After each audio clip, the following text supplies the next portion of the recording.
Gaurkoan landuko dituguna dira galdera ikurra eta harridura ikurra.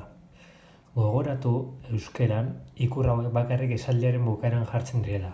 Gaztelanian adibidez, esaldiaren hasieran eta bukaeran jarri behar ditugu. Galdera ikurra bagizuen den, galdera bat egiten denean, eta harridura ikurra da zerbait egarritzen zaituenean, pos handiarekin esaten duzunean zerbait, sorpresa sarrapatzen zaituen zerbait, momentu horietan erabiltzen den ikurra. Lehenengo ariketan egin barko duzuna, lau marrazki dituzue, eta ea galdera bakoitza ze argazkirekin lotzen duzuen, orduan lehenengoan.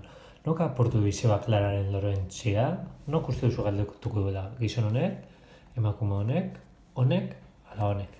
Jartzen duzue. Uste baduzu emakume honek esan duela, jartzen duzue bi. Ondoren, zue daukazu hemen erantzuna, arbel digitala daukatelako ez dute Klarionarik erabiltzen. Orduan, galdera zein izango da, zuek sortu beharko duzue galdera.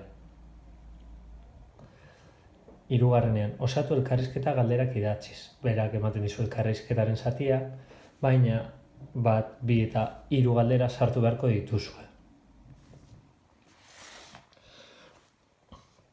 Lehenengo hirurak galdera ikurrarekin lotutakoak izan dira, orain harridura ikurrarekin. Hemen lehengo berdina, hiru marrazki daukazue, eta ea zeinekin lotzen duzuen esaldi bakoitza. Zein negatuta nagoen, orduan zein uste duzu izango dela, hau, ala hau.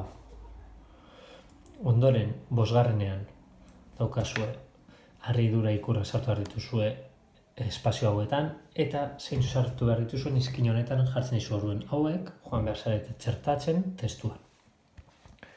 Eta azkenik jartzen dizu esaldi bat, eta zuko horretarako esaldi bat sortu behar duzu harridura ikurrarekin. Zue txakorra zaborra artean dabil zaborra jaten. Orduan, horretarako zu sortu beharko duzuna da esaldi bat esanez, harridura, zerbait harritzen zaituena,